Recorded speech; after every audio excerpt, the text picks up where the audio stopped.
Pharmaceutical industry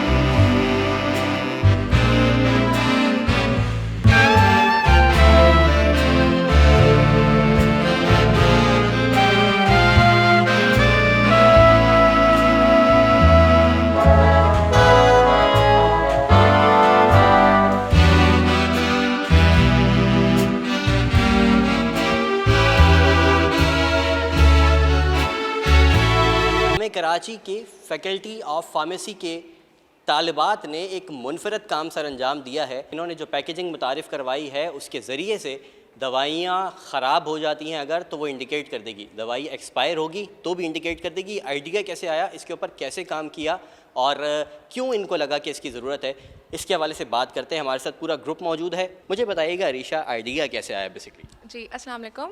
असल में हमारी यूनिवर्सिटी में Karachi university pharmacy science club की तरफ से हर साल वर्ल्ड फार्मासिस्ट डे पे कॉन्फ्रेंस अरेंज होती है। तो उसमें जो है ना बहुत सारे कॉम्पिटिशन्स अरेंज होते हैं, जिसमें से एक कॉम्पिटिशन था फार्मा कैनवस के नाम से, जिसमें हम लोगों को पैकेजिंग को इनोवेट करना था कि किस तरह हम पैकेजिंग को किसी तरह से बेहतर बना सकते हैं। तो उसमें बेसिकली हम लोगों ने इस बारे में पढ़ा था कि एक्सपायरी डेट जो होती है वो हम स्टडीज़ के बेस पे एक अंदाज़न डेट सेट करते हैं, वो एक एक्चुअल डेट नहीं होती। हम लोग बिल्कुल आइडियल कंडीशंस, आइडियल स्टोरेज के हिसाब से वो डेट सेट करते हैं। तो अब क्या होता है कि पाकिस्तान में सप्लाई चेन हम देखते हैं कि इतनी रेगुलेटेड नहीं है और बहुत सारी ऐसी लोकल फार्मेसीज़ हैं जहाँ पे फार्मेसिस्ट मौजूद तक नहीं है।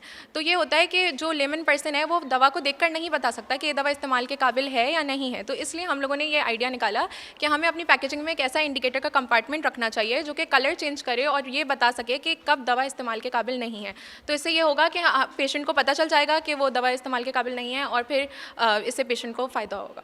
इकरा, मुझे ये बताइएगा कि एक आम आदमी के समझने के लिए ये बेसिकली काम कैसे करता है, अगर आप कुछ डेमो करके हमें दिखा सकेंगे काम कैसे करता है और कौन कौन से इंडिकेटर्स इसमें इस्तेमाल होते हैं, ये भी थोड़ा सा बता दीजिएगा। बेसिकली हमने एक ये प्रोटोटाइप बनाया था। ये हमारे पास ह्यूमिडिटी की बेसिस पे हमने ये बनाया है कि इसमें फ़िलहाल हमने कॉबल क्लोराइड की एग्जांपल दी है। कॉबल क्लोराइड नॉर्मल कंडीशंस में ब्लू कलर का होता है।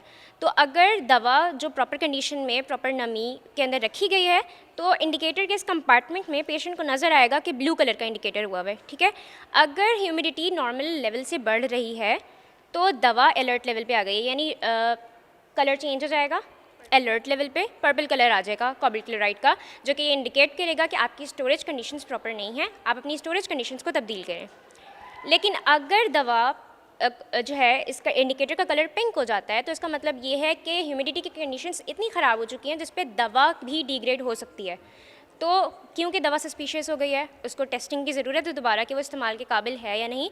तो बेहतर ये है कि उस दवा को इस्तेमाल ना किया जाए बजाय इसके कि आप दवा इस्तेमाल करें और कोई नुकसान उठाएं। और हर इंडिकेटर से रिलेटेड तमाम इन्फॉर्मेशन इस तरह से यहाँ पर भी मौजूद होगी इस स्ट्रिप के ऊपर, और स्ट्रिप के पीछे आपको एक QR कोड भी मिलेगा जो कि आपको वेबसाइट तक ले जाएगा, जो कि ये तमाम डिटेल्स इसके अंदर मौजूद होंगी और आपको पता चल जाएगा कि किस चीज़ पे, किस कलर पे जो है आपको दवा इस्तेमाल नहीं करनी है। क्या ये मिडिल क्लास लोगों की पहुंच में होगी? थोड़ा सा इसके ऊपर रोशनी डालिएगा। देखिए बेसिकली इंडिकेटर्स पहले से जो है एग्जिस्ट करते हैं और इनकी प्राइस इतनी ज़्यादा नहीं होती है।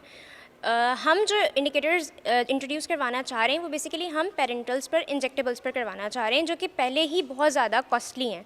तो अगर किसी कॉस्टली चीज़ के ऊपर थोड़ा बहुत अगर इंक्रीमेंट लगता भी है तो इतनी बड़ी बात नहीं है अगर आप महंगी दवा को इस चीज़ के ज़रिए बचा सकते हैं। इसके बाद हम आएंगे फिर इसे टैबलेट्स में इंट्रोड्यूस करवाएंगे। तो प्राइस अगर किसी चीज़ की बढ़ती है, एक इनोवेटिव आइडिया जब आता है, ऑब्वियसली प्राइस जो है वो बढ़ेगी। लेकिन वक्त के साथ साथ क्योंकि एक नई चीज़ आई है, इससे अवेयरनेस फैलेगी, तो फिर इसकी प्राइस खुद ब खुद नीचे आ जाएगी। आप लोगों ने क्या ऐसा कुछ सोचा है कि आप लोग कोई कंपनी बनाने जा रहे हैं या फिर मुख्तलिफ़ कंपनीज़ के साथ कोई इस तरह का इल्हाक करने जा रहे हैं जिसके ज़रिए से कोई कोलैबोरेशन बने? हमने ये जो डिज़ाइन किया है ये हमने पब्लिक के लिए बनाया है। बज़ाहिर देखा जाए तो पहला ये होता है कि कहीं इससे कंपनीज़ को तो नुकसान नहीं होगा, जबकि ऐसी बात नहीं है।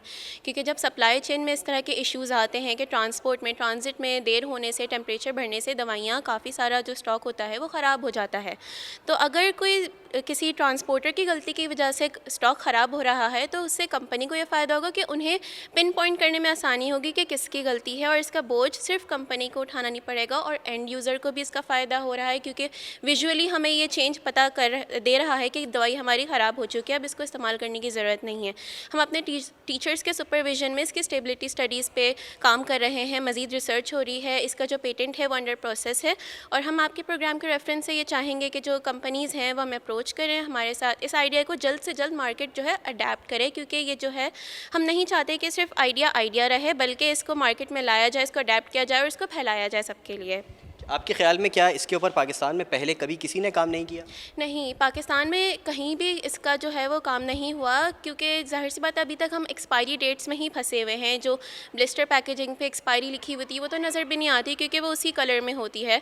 तो हमने इसकी रिसर्च भी की है कि कहीं ये दुनिया में कहीं अगर ये मौजूद हो, लेकिन हमें नहीं मिला ऐसा कि वो हो। तो ये कहना चाहें तो ये world's first innovative packaging design है। World's first? Yes, we can say that, because कहीं भी फार्मास्यूटिकल इंडस्ट्री में इसका तस्करा नहीं है कि इस तरह इंडिकेटर को इस्तेमाल करते हुए हम अपनी मेडिसिन पे लगाएं और वो इंडिकेट कर दे कि मेडिसिन डिग्रेड हो चुकी है। कितने टाइम बाद आपकी ये रिसर्च कंप्लीट होने वाली? असल में रिसर्च जो है वो टाइम टेकिंग तो होती है, उसके अलावा हम स्टूडेंट्स हैं तो हमारे एग्जाम्स वगैरह भी चल रहे हैं। 6 to 8 months I think enough होंगे, हमारी रिसर्च भी कंप्लीट हो जाएगी और फिर हम कंपनी को रेफ़र भी कर देंगे इंशाल्लाह।